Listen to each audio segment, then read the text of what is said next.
Jamel enregistre au Stade de France la séquence d'ouverture des Jeux Olympiques d'été, hein. Et ils me disent, c'était super, j'étais avec Zizou, machin et tout, mais ils m'ont demandé de dire des trucs, alors que j'avais rien préparé. Et donc là, j'étais avec Zizou, je savais pas trop quoi faire, et j'ai sorti Zizou Christ. Mais quand il m'a dit ça, je me suis dit, merde, je croyais que j'allais avoir la primeur de ce truc. Can she be late for her Pardonnez-moi d'interrompre un instant la musique, mais nous avons un invité de marque que j'aimerais accueillir comme il se doit. Tristan Seguela est donc en ma compagnie. Merci Tristan d'avoir accepté notre invitation. Comment vous allez? Je vais très bien, merci à vous de me recevoir. Je suis ravi d'être là. Ah bah nous, ça nous fait extrêmement plaisir, d'autant plus que bah, personnellement, j'ai beaucoup aimé votre film, votre nouveau film. Donc votre cinquième long métrage Mercato est en salle depuis mercredi dernier. Avant de revenir sur ce nouveau film, est-ce que vous pouvez me dire un petit mot sur Tapi, sorti en 2023 sur Netflix, qui était votre précédent projet, puisque vous êtes co-créateur de la série. Qu'est-ce que cette expérience vous a apporté sur ce nouveau film?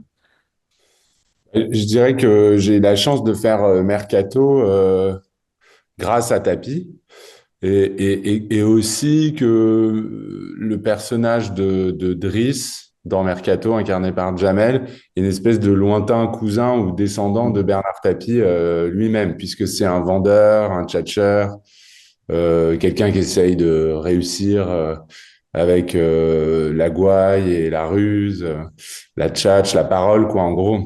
Donc, les deux projets sont pas sans lien, même si Hmm. Mercato est un film très contemporain et Tapi une série d'époque et une série très ample parce que c'est une fresque sur 30 ans.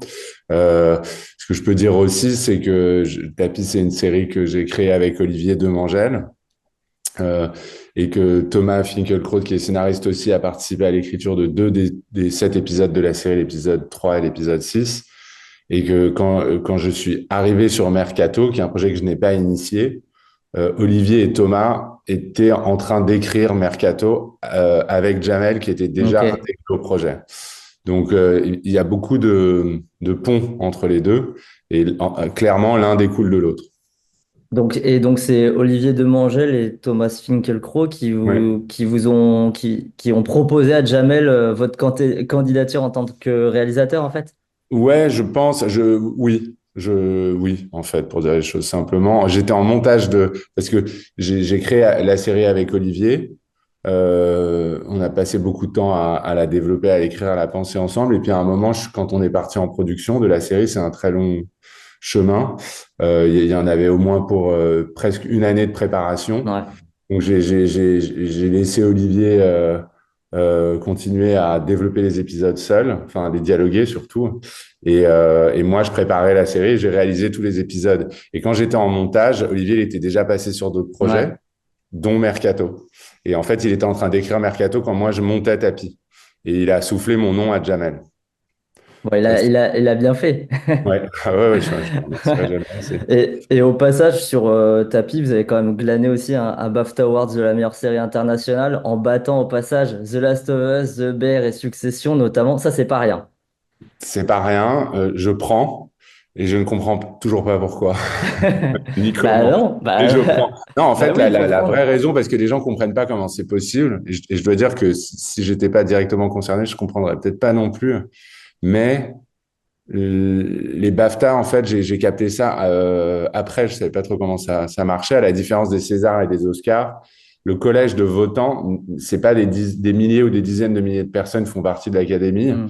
C'est des mini-jurés par catégorie ou jury de une quinzaine de votants par catégorie, tirés au Ouais, sort parmi les. Donc en fait, ok. ça redistribue les cartes et ça permet à une série qui était pas vue ou très peu vue des membres de l'Académie des BAFTA, parce que je pense que tous les membres de l'Académie des BAFTA avaient vu Succession et ils étaient très peu nombreux à avoir vu Tapi. Mais comme les 15 tirés au sort sont obligés de tout voir, ben voilà, on a gagné quand même un peu à la régulière. Ouais, bah ouais, ça fait au moins ça équilibre aussi les Mm. chances, ça fait un truc plus équitable. Alors donc revenons à Mercato. Quand je vois le casting de votre film, il y a certaines évidences. Jamel Debbouze avec Hakim Gemili ou Stéphane Bach, on n'est pas forcément surpris. Par Mm. contre, voir tout ce beau monde aux côtés de Monia Chokri, Marie Papillon, Biranba ou encore Milo Machado Graner qui a été découvert dans Anatomie d'une chute, bah là on est agréablement surpris. Comment vous avez construit ce casting très hétéroclite? Euh, Avec une idée un peu enfin, une idée préalable, une volonté, quoi, en fait, qui était justement de chercher à ne pas entourer Jamel de gens qu'ils connaissaient tous déjà. Euh, sans que ce soit systématique, parce que vous l'avez dit, Hakim Gemili et Jamel se connaissaient, sont aussi deux. Ils sont pas de la même génération, mais ils viennent de la scène tous les deux. Enfin, c'est des stand-uppers ou des comiques, comme on dit. Euh, Stéphane Bach, il est passé par le Jamel Comedy Club, donc ça en fait déjà deux. Mais c'est vrai que pour les autres, je me suis dit, tout est. Je me suis dit, je me refuse rien. Il n'y a aucune raison que je me refuse d'aller interroger tel ou tel. Et après, avec les directeurs de casting, David Baranès et Guillaume Moulin, avec qui je travaille depuis très longtemps, euh, ben, on s'est rien refusé. Et ce que je fais, moi, toujours, c'est que je demande des essais, en fait, beaucoup. Euh, et, et, et, j'arrête jamais d'explorer. Voilà. Donc, c'est un long processus qui m'a amené à Vincent Rottier, qui m'a amené à Monia Chokri, qui m'a amené à Milo, qui m'a amené. Et, et, et petit à petit, la galaxie se compose, quoi. Et c'est vrai qu'elle a quelque chose d'hétéroclite, mais j'y tenais, en fait. C'est pas un hasard, c'était une volonté. Bah, ça fonctionne très bien. Vu qu'on parle des acteurs, parlons aussi de leurs personnages. Est-ce que vous aviez des références précises de réelles personnalités du football pour construire les différents personnages? Parce qu'on sent des échos en fait. Oui, oui, oui. Alors, il y en a évidemment. Les grands connaisseurs, fans de foot, reconnaîtront certainement des joueurs dont ils ont déjà entendu parler. Il y a Hatem Ben Arfa, qui est un joueur Hmm. qui s'est fait connaître très jeune dans une série de docs qui s'appelait À la Clairefontaine. Je ne sais pas Ouais, si vous connaissez ouais, ça, ouais. qui était assez formidable, qui était une espèce d'immersion dans le centre d'entraînement Ouais. Des jeunes de l'équipe de l'UNF, des jeunes France. de l'équipe de France. Et on y faisait la rencontre et la découverte d'un gamin, Athème, qui était le plus doué de sa génération, qui avait de l'or dans les pieds, comme on dit, et qui était aussi un mec, enfin un gamin, qui avait passé un langue dans sa poche, qui avait un sourire ravageur, etc., qui était formidable en fait, qui était déjà une personnalité géniale alors qu'il a que 11 ans dans le. Et il a fait une carrière superbe, mais on peut estimer qu'il aurait peut-être pu faire une carrière plus géniale encore. Il s'est gâché un peu, peut-être, comme on dit, parce que l'hygiène de vie, et je ne la connais pas, son hygiène de vie à thème, enfin, j'en sais rien, mais en tout cas, et puis aussi l'entourage, aussi des choix, justement, parce que peut-être que son agent ou ses agents l'ont, l'ont, l'ont poussé à aller d'un club à l'autre pour empêcher des commissions. C'est tout ça que raconte le film. C'est-à-dire que il y a de l'argent qui tourne dans cette économie, dans ce microsystème du football, où beaucoup d'argent circule, mais plus il y a de mouvement, plus il y a d'argent et qui tombe dans les poches des uns et des autres. Et évidemment, ça crée quelque chose de, enfin, c'est un peu vicié en fait. Mais c'est comme ça, c'est dérégulé, voilà, ainsi va notre monde, et c'est ça qu'on observe dans le film. Après, il y a d'autres joueurs, il y a Kurzawa plus récemment qui nous a Ouais, inspiré. ouais. Evin Kurzawa, qui est un joueur du PSG, enfin qui était un joueur du PSG, qui a préféré rester au Paris Saint-Germain parce qu'il était très bien payé pendant presque. D'ailleurs, je crois que ça vient de tomber. Je crois qu'il est resté 9 ans au PSG. Je crois que c'est le joueur de l'histoire du PSG qui a fait la plus longue carrière. Ça paraît incroyable. Euh, et il a très peu joué dans les dernières années. C'est-à-dire Ouais. qu'il payait très cher, il jouait pas. C'est inspirant ça comme profil. Ouais, c'est ça qui a inspiré du coup le personnage de les deux de Ben Tarek, joué par Hakim Ben Gemili. Du Tarek, coup. oui, c'est ces deux footballeurs qui nous ont plus inspirés, même si on n'a absolument pas fait un copier-coller, on ne s'est Ouais, pas ouais. amusé à aller puiser dans je sais pas, des informations qu'on aurait glanées dans la vie de l'un ou l'autre pour le plaquer sur lui. On tenait beaucoup à ce que à ce qu'on soit protégé par la fiction, l'imagination, en fait. On a vraiment inventé des personnages, mais on n'a pas cherché à copier des choses. Pareil pour Gassama, qui est le joueur interprété par Biran Ba, qui lui est une des stars du foot dans notre film, qui est une dystopie. Le Ouais, film se passe aujourd'hui avec des clubs qui ressemblent en tout point aux clubs qui existe. européens qui existent et qui représentent les mêmes forces. Donc le PSG est à peu près à l'endroit où il est aujourd'hui en France, pareil pour le Real, Barça, Manchester, etc. On les cite. En revanche, il n'y a pas dans le monde du film de Mercato, il n'y a pas de Mbappé, Erling Haaland, ou je sais pas. C'est-à-dire que tous les joueurs sont inventés. Euh, mais c'est une vraie dystopie aussi parce que dans le passé, les joueurs existent. C'est-à-dire que c'est un monde où il y a Matuidi, Zidane, etc. Mais passé une certaine génération, il y a 5 6 ans, toute la galaxie d'aujourd'hui est réinventée. C'est un univers alternatif. Voilà. Le cinéma français, il a rarement l'habitude de se plonger dans le foot de façon sérieuse. Dernier exemple en date, la suite de 3-0, qui traite pourtant du même métier que vous. Ouais. Vous qui avez déjà excellé dans la pure comédie, qu'est-ce qui fait que bah là, vous prenez le film d'une façon plus dramatique? Est-ce que c'était déjà dans la tête de Jamel au départ? Oui, je pense que oui. L'idée n'était pas de faire une comédie sur le milieu des agents. Moi, quand j'ai rejoint Olivier, Thomas, Jamel, le producteur Alain Goldman, il n'était pas du tout question de faire une comédie. Simplement, c'est vrai, quand on a développé, il y a eu des moments où ça pouvait plus ou moins tendre, pas tendre vers la comédie, mais être plus ou moins léger, en fait. Mais très vite, la direction du thriller, avec ce compte à rebours, la pression mise par des sales types, etc. Tout ça, et l'envie aussi, en fait, de ne pas tourner le dos. En fait, c'est surtout ça, c'est qu'à un moment, quand on développait, on s'est dit, qu'est-ce qu'on fait de cette réalité, qui est une réalité de plus en plus prégnante dans le monde du football, qui est la gangrène ou l'emprise de, je sais pas ce qu'on appelle, la voyoucratie des voyous, quoi, euh, sur le milieu. Et on a vu affleurer des histoires, affaire Pogba, machin, nanan, où là, ça c'est d'ailleurs en ce moment jugé au tribunal et tout, là on voit bien que tout ça est très, enfin voilà, enfin une forme de mafia qui existe, qui s'en prend à des acteurs du marché, etc. Avec du racket pur et dur, des extorsions de fonds, des menaces de mort, de la violence, etc. Comment est-ce qu'on ne ferait pas une grande erreur de ne pas traiter ça en fait? Et à partir du moment où on s'est dit, il est hors de question qu'on ne regarde pas cette réalité-là en face et qu'on l'intègre pas au film, ben on l'a intégré au film.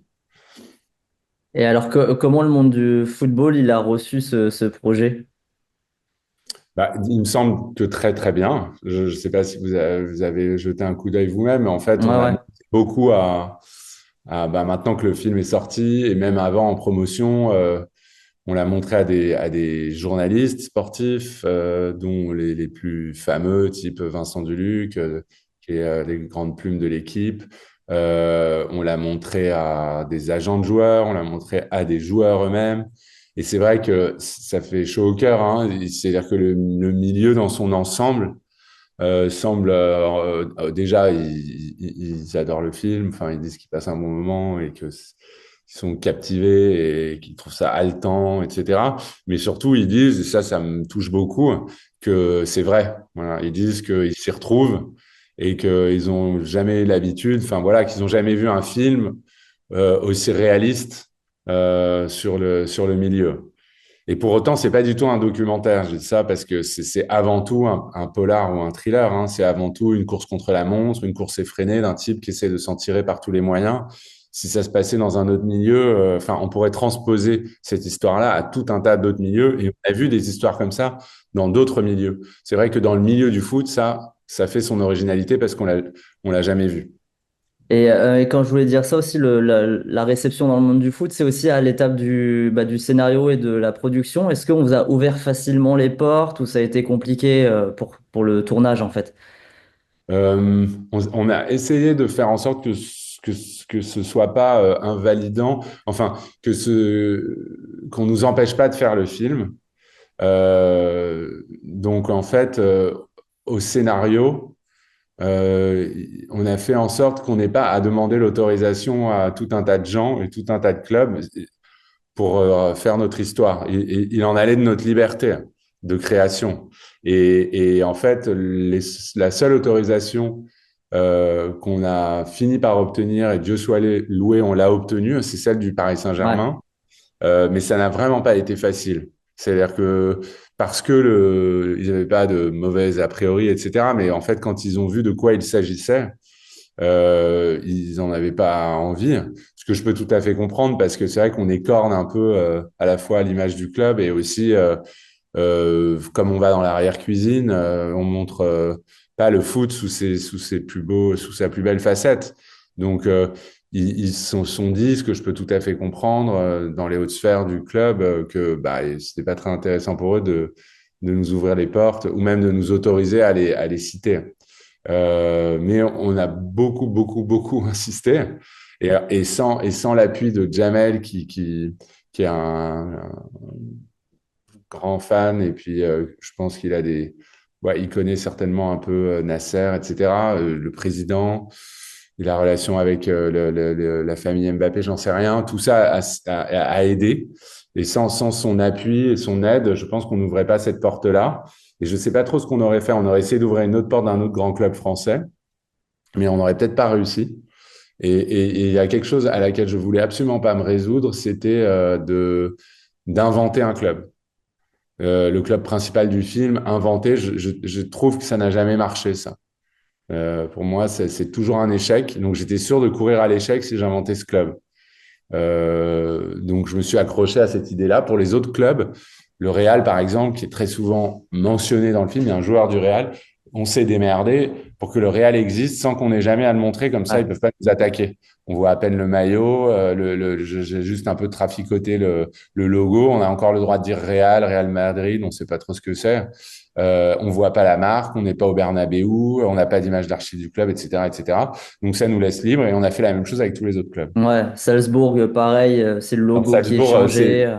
ouais, Salzbourg, c'est bien que vous le mentionniez. Salzbourg, c'est un club autrichien.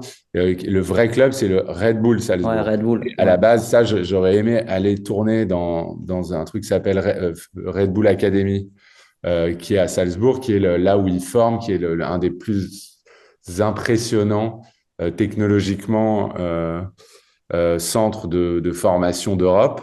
Et ils ont une académie incroyable et c'est là que le héros essaye de vendre un de ces tout jeunes joueurs qui a 11-12 ans et qu'il essaye de vendre pour des fortunes au Red Bull Salzbourg. Et donc là, j'ai essayé. Et le refus était assez catégorique. J'ai pas trop insisté hein, parce que comme on révèle les facettes là pour le coup vraiment pas reluisantes, je savais que ça servait à rien d'insister et que je les aurais jamais avec moi. Donc là, le seul club que je me suis permis un tout petit peu d'inventer, hein, mais c'est celui-ci, mais il joue un rôle très périphérique. oui, Et je l'ai oui. inventé en faisant vraiment un très léger glissement. Donc, et puis c'est un peu loin, l'Autriche, on est français, c'est Oui, vraiment. ça fonctionne. Ouais. Ouais, ça fonctionne quand même. Et on voit où vous voulez en venir, du coup, vis-à-vis de toute cette technologie qui encadre les jeunes joueurs, tout ça. Mm. Du coup, Jamel, il fait le négociant dans le film, mais aussi à l'extérieur, quoi. Ouais, exactement. Oui, alors il est coproducteur du film, Jamel, et donc il est très impliqué. Ouais, ouais. Il a été très impliqué depuis le début à toutes les étapes, comme comédien et aussi comme moteur aussi du projet depuis la source jusqu'à la promotion où il allait défendre le film partout. C'est un film qui compte énormément pour lui, je crois. Et c'est pas, j'imagine que c'est pas simple de diriger un acteur qui est à la fois aussi le producteur du film, ou ça s'est très bien passé. Ah ça, non, il faisait la part des choses à cet endroit. Ça s'est très bien passé. Franchement, j'ai adoré travailler avec lui parce que enfin, son implication, pour moi, c'est une chance. Enfin, c'est pas toujours en fait qu'on a la chance de travailler avec des comédiens qui sont impliqués à ce point. Bon, c'est souvent le cas quand même, mais là, j'ai trouvé formidable qu'il se donne autant à son personnage et au projet. Et je trouve que ça s'en ressent. Enfin, que ça transparaît beaucoup à l'image. J'ai filmé ça aussi, en fait. J'ai filmé une manière de s'engager dans un Ouais. métier. J'ai pas arrêté de penser, moi, en secret, que il y avait une forme dans ce film de portrait caché de Jamel. Alors, quand on s'était rencontrés au Cinéma pour votre film Docteur, j'avais trouvé Ouais. qu'il y avait beaucoup de similitudes avec Collatéral de Michael Mann. Et je crois que vous aviez bien pris le compliment à l'époque. Ah ouais, bah Et, ouais. et pour Mercato, alors on pense fortement à Un Plein Temps, à El Reino de Sorogoyen et aussi à Uncut James des frères Safdie. Mm. Quel rapport vous entretenez avec ces films et pourquoi avoir fait appel à ces inspirations si c'était conscient? Mm. Bah, c'était très conscient, parce que c'est des films que j'adore, les trois, à plein temps. Euh, El Reino de Sorogoyen, film espagnol génial. Hmm.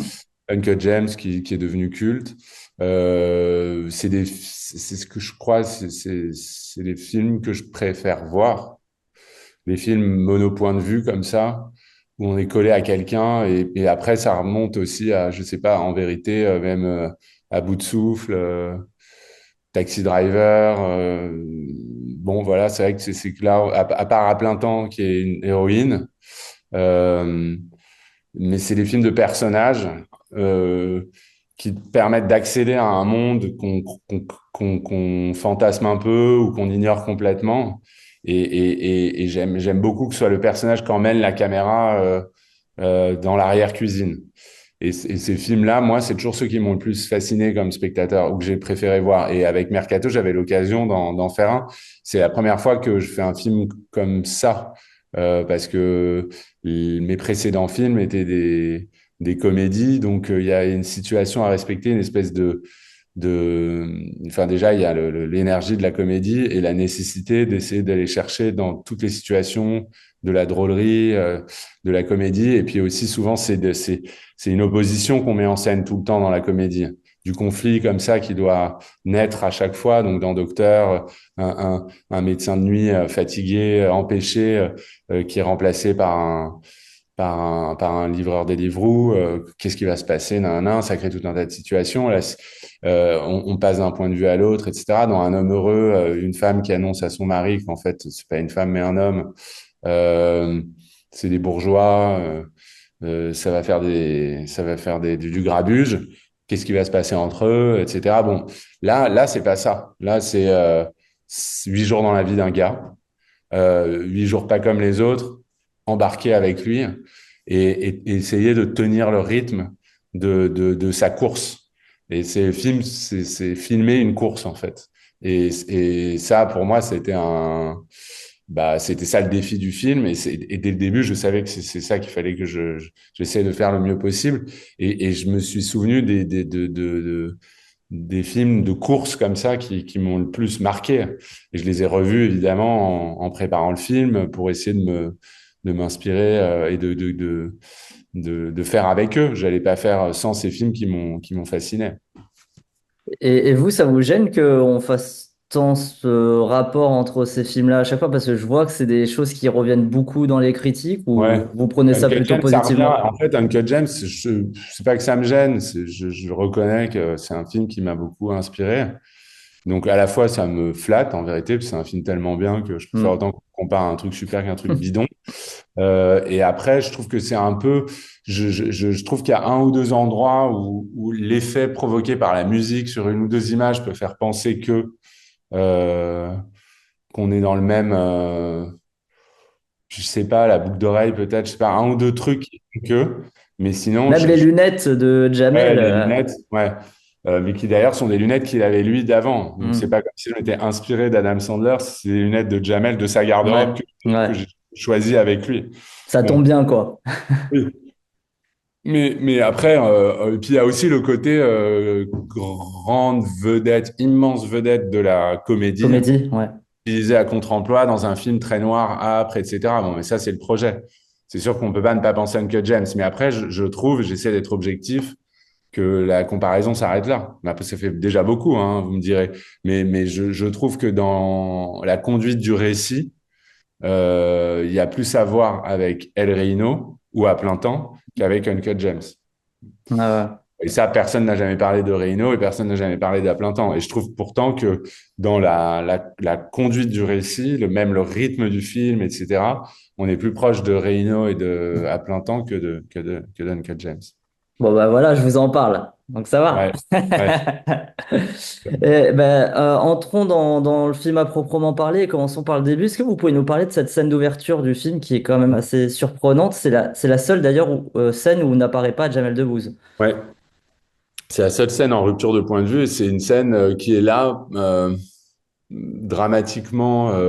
Enfin, est-ce que j'en parle beaucoup au risque de spoiler? Mais en fait, la plupart de ceux qui nous écoutent ont vu le film, vous pensez, ou enfin, Ouais, et de les toute deux. façon, on peut dire, bon, on va légèrement spoiler. Comme ça, au moins, Voilà. les gens passent plus tard. Le léger risque de spoil de la première scène du film, donc ce sera pas un drame, mais Ouais, ça altérera la vision pour ceux qui n'ont pas vu le film.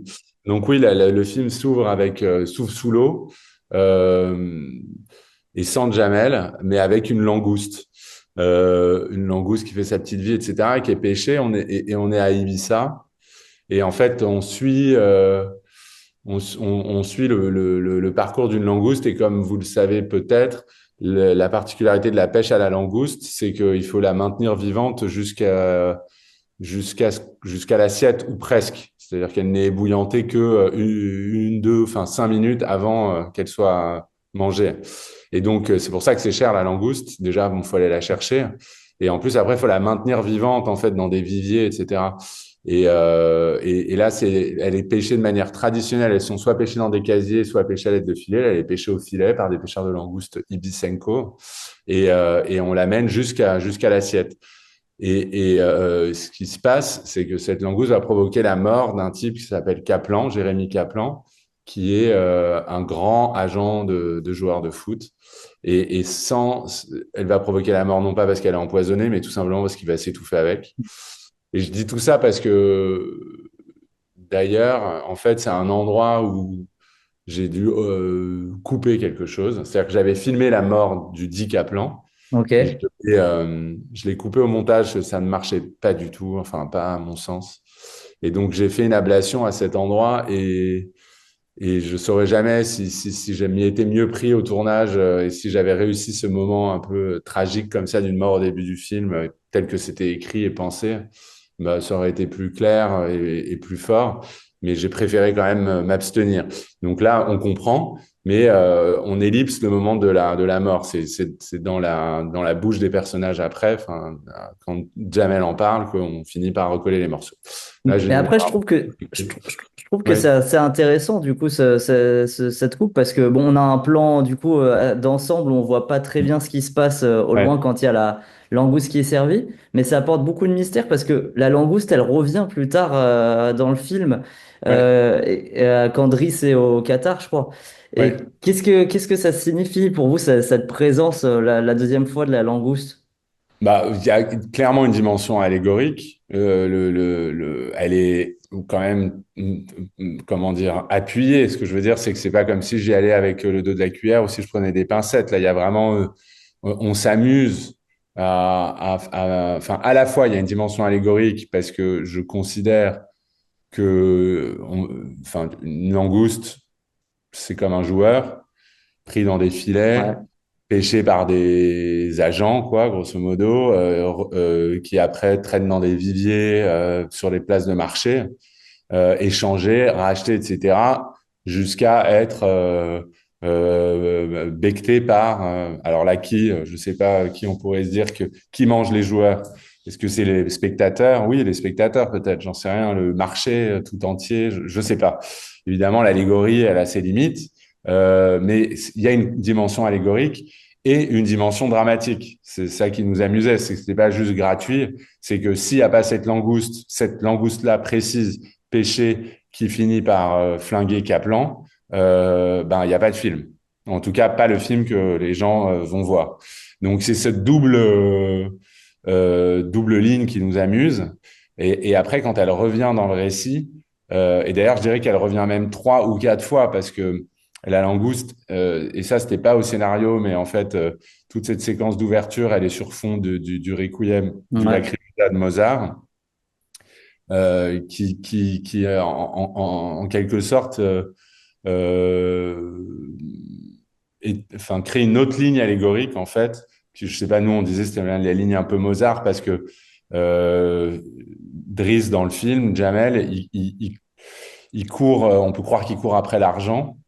Il court après l'argent. C'est son métier qui veut ça. C'est peut-être triste, mais c'est comme ça. Euh, il parle beaucoup d'argent. Il n'est question que d'argent dans toutes les scènes du film. Et je me suis amusé à mettre sur l'affiche, ce n'est pas qu'une histoire d'argent, parce que c'est vrai que, et heureusement, ce n'est pas qu'une histoire d'argent. Il y a autre chose. Le film le dit aussi très clairement. Et cette autre chose, c'est la quête d'un plaisir de l'enfance. Enfin, je sais pas, c'est la passion en fait.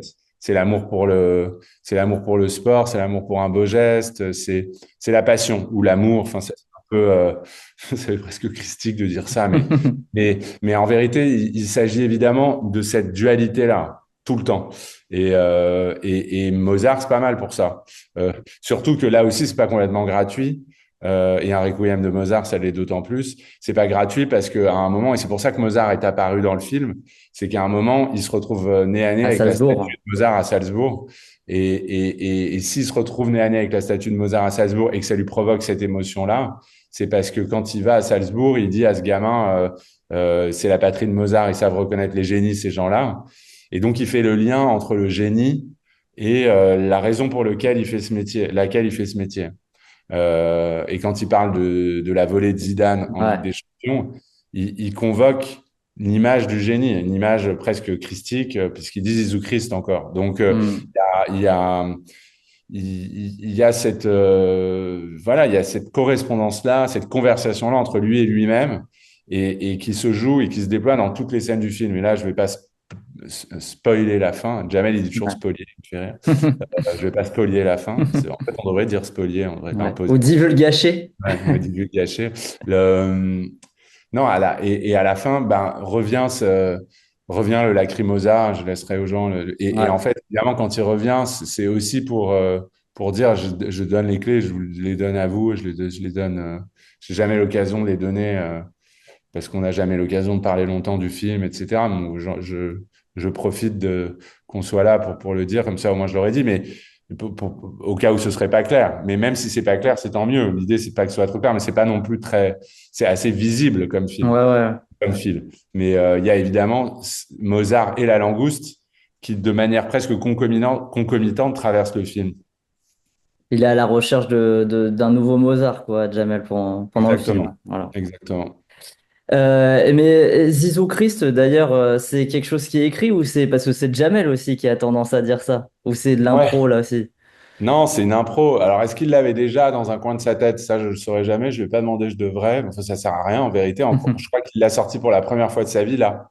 On Ouais. était, je vais dire les trucs très précisément parce que je trouve ça presque historique. J'exagère un peu, mais quand même. On était, si je dis pas de conneries, on commence à tourner en juin. Je pense qu'on était début juin, fin mai, début juin, un truc comme ça, ok, de l'année dernière, 2024. Et vers le 15 juin, ou vers le 20 juin, Jamel enregistre au Stade de France la séquence d'ouverture des Jeux Olympiques d'été, hein, qui va être vue par 2,5 milliards ou 3 milliards de téléspectateurs. Séquence pendant laquelle il n'était pas question qu'il parle, il était question juste qu'il fasse du pantomime, etc., qu'il arrive avec la flamme au milieu du Stade de France. Tout le monde a vu ça, je pense, donc je peux en Ouais. parler, on s'en Ouais, ouais. souvient. Euh, et que Zidane apparaisse et qui lui donne la flamme, oui, la flamme. Ouais. Et, et en fait, je crois, d'après ce que Jamel m'a raconté, je l'ai vu juste après qu'il enregistre le truc. On s'était vu parce qu'on était encore en tournage, donc il est arrivé, il enchaînait les deux, quoi, en gros. Et il me dit, c'était super, j'étais avec Zizou, machin et tout, mais ils m'ont demandé de dire des trucs, alors que j'avais rien préparé. Mais il trouvait qu'en fait, c'était pas mal que ce soit dialogué, ce qui n'était pas le plan à l'origine, je crois. Et donc là, j'étais avec Zizou, je savais pas trop quoi faire, et j'ai sorti Zizou Christ. Et ils l'ont gardé, donc. Mais quand il m'a dit ça, je me suis dit, merde, je croyais que j'allais avoir la primeur de ce truc, tu m'as flingué. Bref, voilà, c'est pour la petite histoire. Mais oui, c'est Ok. né, c'est de l'impro. Et ça permet de dire aussi qu'il y a On me demande beaucoup quelle est la part d'impro en fait dans l'interprétation de Jamel dans ce film-là précisément. Elle est certainement moindre.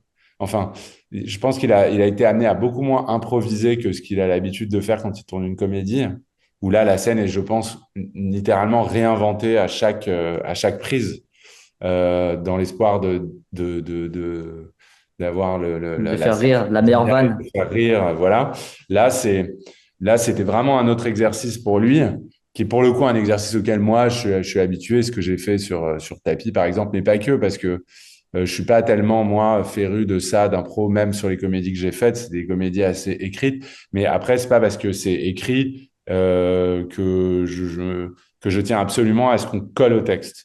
Donc, et avec surtout quand j'ai la chance d'avoir un interprète comme Jamel qui est d'une invention, d'une imagination débordante, etc. Ben, il y a toujours, c'est pareil pour Hakim, c'est pareil pour la plupart des comédiens avec qui j'ai eu la chance de tourner, pas tous. Il y en a qui vont rien inventer, ce sera très bien aussi.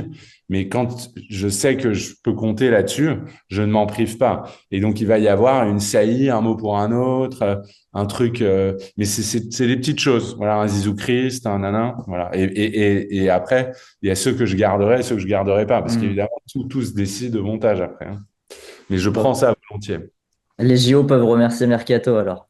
Voilà. Mercato, c'est un film très nerveux. Vous l'avez même déjà d'ailleurs un petit peu dit quand on a parlé d'Uncut James. C'est souvent tourné à la longue focale. Est-ce que vous pouvez nous parler de cette mise en scène ainsi que bah, de votre travail avec le chef opérateur Romain Carcanade?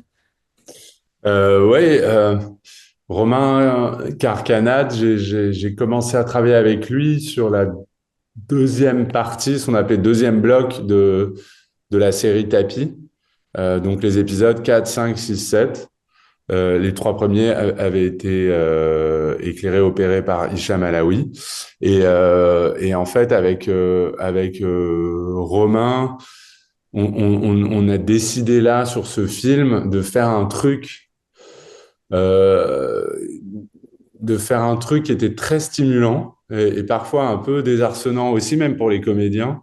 C'était de mélanger des très longues focales et de la caméra, on va dire, un peu embarquée pas au Steadicam, mais au Ronin beaucoup, parce que Romain, il est bien cadré avec ce qu'on appelle un Ronin. Donc, Ouais. ceux qui connaissent bien, enfin, ceux qui connaissent, c'est pas un Steadicam, c'est un autre dispositif Hmm. qui permet de fluidifier les mouvements, mais qui est moins smooth Que le Steadicam. que le stead, mais qui a un mérite, c'est que souvent le Ronin peut être opéré par le chef opérateur lui-même. Donc ça, c'est plutôt un truc de chef opérateur qui a parfois pas envie de laisser le Hmm. cadre à l'opérateur Steadicam, et ça lui permet de garder le contrôle du cadre. Mais en vérité, c'est un peu la même chose.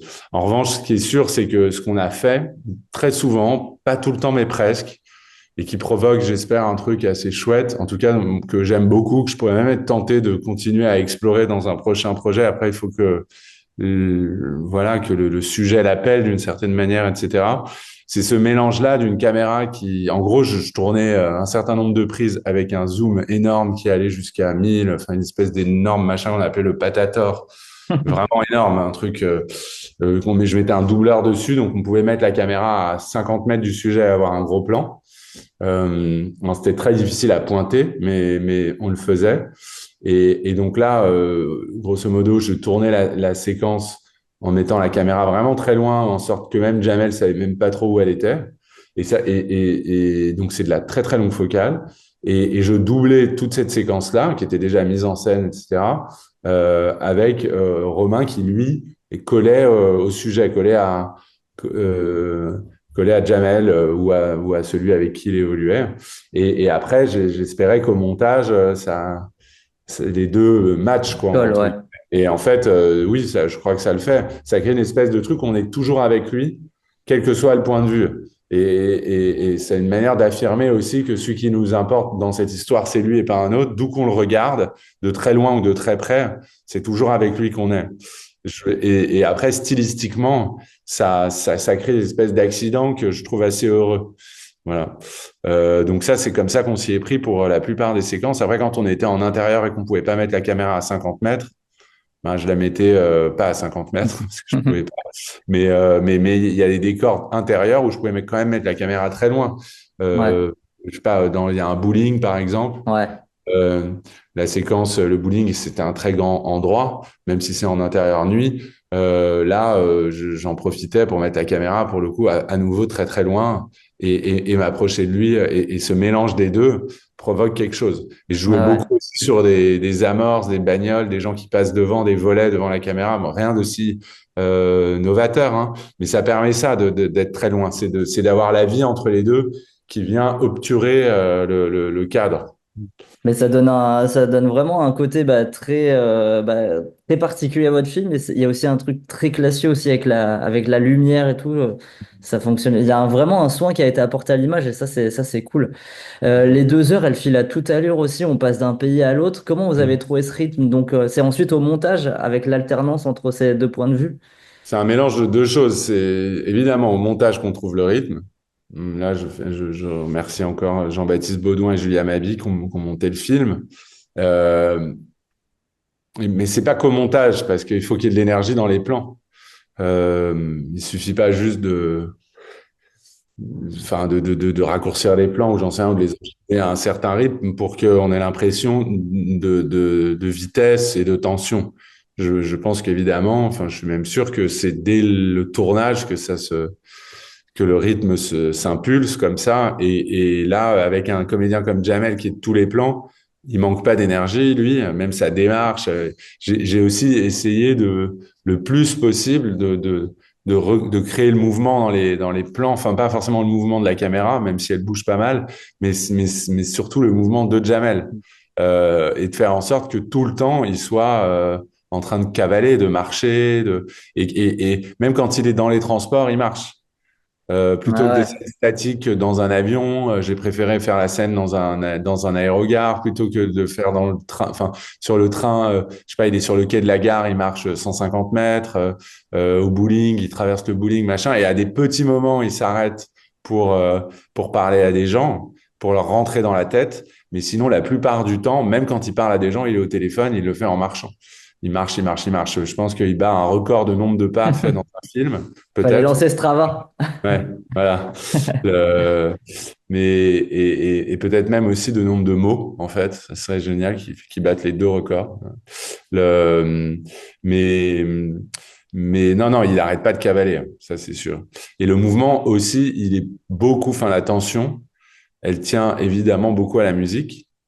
C'est la dernière étape du montage. Enfin, ça se fait pendant qu'on monte le film. Amine Bouafa, le compositeur de la musique, avec qui j'ai eu la chance de travailler sur Tapis et sur Un homme heureux, qui pour la première fois a fait un score électro. Là, évidemment, sa partition joue un rôle essentiel dans la tension que provoque le film, de manière très volontaire. Enfin, on sait bien que la musique va se mettre à ce service-là, mais on a décidé de jouer à fond cette carte. Bon, pour moi, mon plus grand bonheur, je trouve le score d'Amine Ah ouais. génial. Euh, Il va être disponible sur les plateformes là? ouais, ouais, il va le sortir là. Il va le sortir sur Spotify. Mm. Et vous, en tant que metteur en scène, comment vous préparez du coup à tourner un film avec un rythme voilà, qui va être effréné, où on va passer d'un pays à l'autre aussi? Est-ce que vous vous êtes fait une espèce de préparation?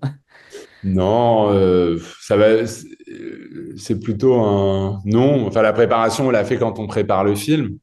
Après, ça va relativement vite. J'ai eu la chance de faire ce film après la série Tapi et Tapi, comme j'ai tourné toute la série, c'était presque 100 jours de tournage. Donc j'étais arrivé quand même. C'était pas juste dans la foulée, mais j'avais tourné Tapi un an et demi avant à peu près. Euh, j'avais encore cette expérience des 100 jours de tournage d'affilée dans les pattes.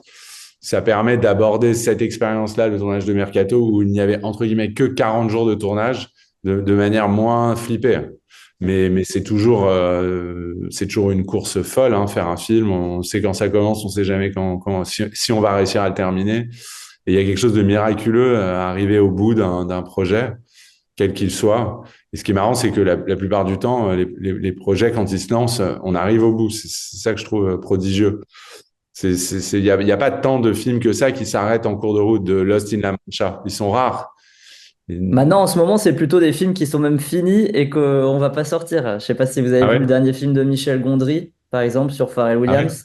Ils ont arrêté, ils étaient au moment du montage, ils ont stoppé. Il y a eu des films aussi, Bad Ah ouais? Girl, un film de super-héros qui était terminé, tout monté, et ils veulent pas le sortir en fait. Ah ouais, je savais pas Ouais, ça. Je ouais, connaissais pas le Pharrell Williams, ouais, Michel ouais. Gondry. Des histoires de droit, peut-être, je sais pas. Non, non, parce qu'ils ont fait le film ensemble, c'est juste, ils sont Ouais, pas d'accord sur. Bah, au final, c'est pas au niveau de ce qu'ils voulaient faire. ouais. Et donc, ils ont dit à la Universal, bah, on stoppe. Oh là là, ok. J'avais pas entendu ça. Mais ouais, ok, bon, bah c'est cool. En tout cas, celui-là, il est bien terminé comme il faut. Ouais. Vous traitez d'énormément de problèmes du foot moderne, hein. Bah, on l'a un petit peu dit, la pression sur les jeunes talents, même les joueurs qu'on envoie en Chine en fin de carrière, les anciennes gloires d'antan qui peinent à se relever, les grosses stars avec des contrats. Comment on fait pour pas tomber dans la caricature et pour conserver un film qui se tient malgré bah, toutes ces thématiques? Bah, c'est avant tout le travail enfin, des scénaristes.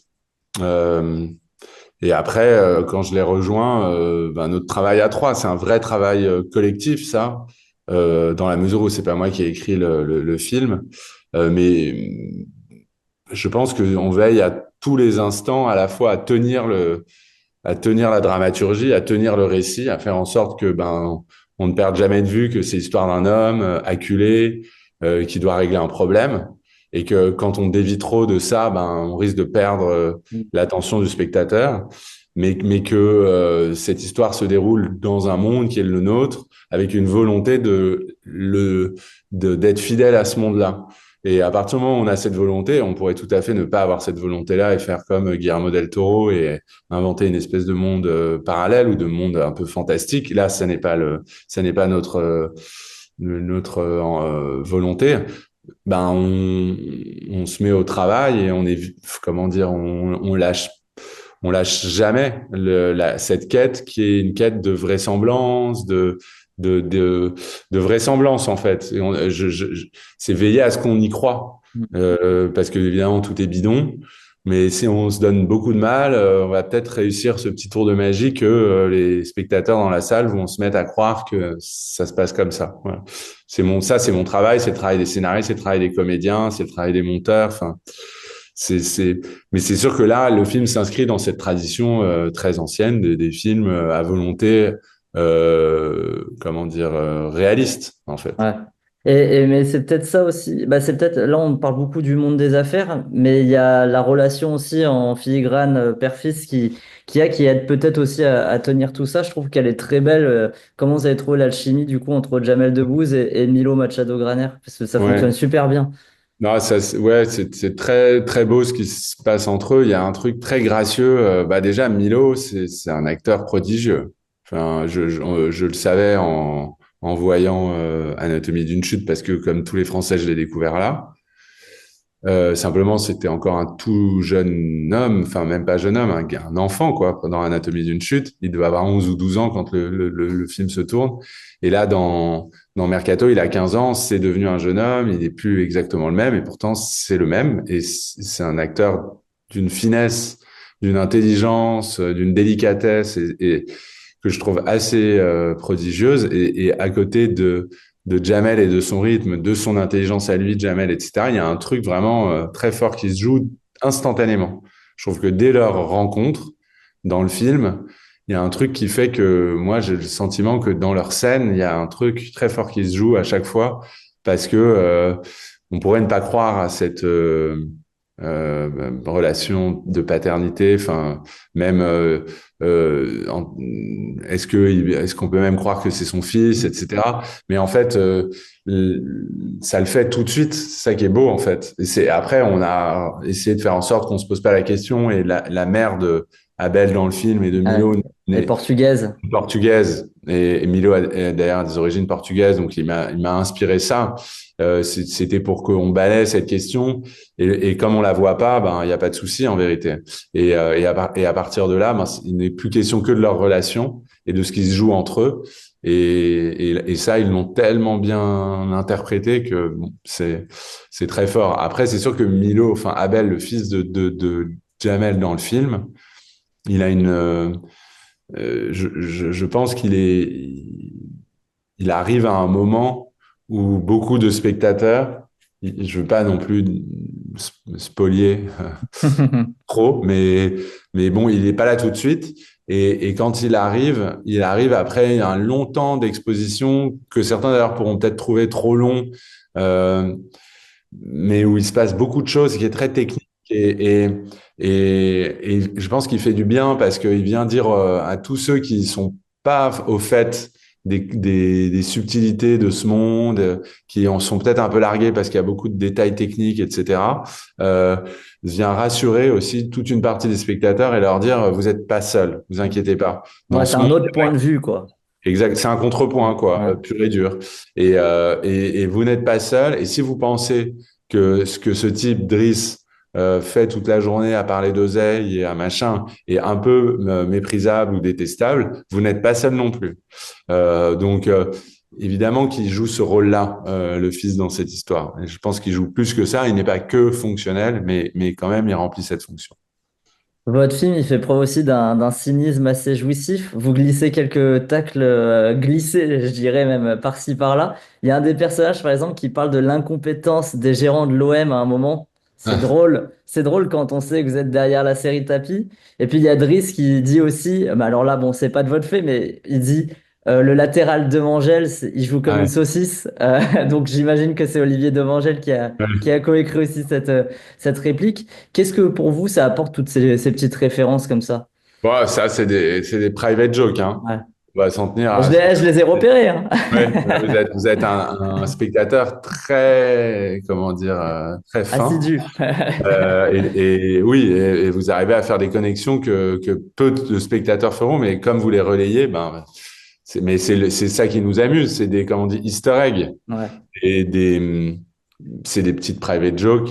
Sur Demangel, ça n'est pas écrit. Je pense pas, Olivier est pas, Ok. Ah, il s'est pas attaqué il lui-même. s'autocite pas Ok. dans ces dialogues. Non, c'est Jamel qui s'est amusé à le sortir une fois, parce qu'il aime bien inventer des blazes, des noms, comme il dit. Euh, et donc, à un moment, il a sorti De Mangel, ça l'a amusé, c'est sorti comme ça. Et comme il avait déjà fait exister ce joueur De Mangel, etc., dans des négos et tout, ben, il l'a ressorti. Moi, ce qui m'amuse, c'est plutôt aussi le procédé, que ce soit De Mangel ou pas, euh, que quand il parle à un joueur là, en l'occurrence, de Reims, pour le convaincre de faire ci ou ça, ils lui disent qu'il va jouer avec Demangel et que c'est une saucisse qu'il faut pas qu'il y aille, que le mec est bidon et qu'il lui donnera pas des bons ballons. Et quand il parle à son propre joueur, ils lui Il dit disent qu'il l'inverse, hein. a la chance de jouer avec Demangel, qui lui fera des caviars, etc. Et c'est cette manipulation-là, cette roublardise, etc., que je trouve amusante, évidemment. Ouais, et c'est drôle du coup, puisque le mensonge finalement il est partout, puisque vous me dites que donc c'était pas de Mangel Voilà. à la base. Non, Donc non, voilà. c'est méta quoi. Ouais. On parle beaucoup de football finalement, mais il est peu présent à l'écran, le sport en tant que tel. Il y a quand même une séquence donc au Parc des Princes, comme on l'a dit tout à l'heure. On a vu beaucoup de films tenter de filmer du foot avec plus ou moins de succès. Vous, c'était quoi votre volonté derrière cette séquence? Vous gardez quand même votre longue focale dans cette scène. Ouais. Bah, la première volonté, bah, je savais que, alors, dans Tapis, j'ai filmé une séquence, j'ai filmé une séquence de foot en tant que tel. C'est le but, le 1-0 de Marseille dans le match VAOM. C'est un but de Boxic que j'avais reproduit à l'identique en poussant le vis vraiment jusqu'à refaire exactement la même, enfin, les mêmes passes, etc. J'avais Ouais. refait exactement le même truc. J'avais essayé de retrouver un stade un peu proche du stade de Valenciennes. Et là, j'avais fait de la très longue focale, mais j'avais fait un truc un tout petit peu plus déréalisé que ce que j'ai fait là, c'est que j'avais fait de la très très longue focale avec des petits ralentis, des trucs comme ça. Mais comme c'était de la très longue focale, tu vois pas un peu comme ce qu'ils avaient fait avec Zidane, portrait du 21e Oui, siècle. ouais, ouais. Donc la caméra à l'extérieur du terrain, mais plutôt bord terrain en très longue focale. Et donc là, j'avais fait cette séquence-là, avec quand même pas mal d'effets spéciaux pour ajouter le public derrière et tout. Et je me suis dit une chose là en abordant la fin, c'est que je voulais m'en tenir toujours au point de vue de Driss et donc de jamais avoir un autre point de vue que, enfin je dis ça, il y a un mini saut de point de vue, mais quand même c'est de filmer ce que Driss voit. Et donc, il est au stade. Et donc, si Ben Tarek est sur la pelouse, ben, la caméra sera très, très loin. Donc là, j'ai ressorti l'énorme longue focale pour filmer le foot depuis les tribunes sans jamais mettre une caméra sur le terrain. Moi, j'ai jamais vu dans un film de cinéma une caméra sur un terrain de foot qui m'a convaincu un millième de seconde. Ça arrivera peut-être un jour. Je l'ai vu à la publicité.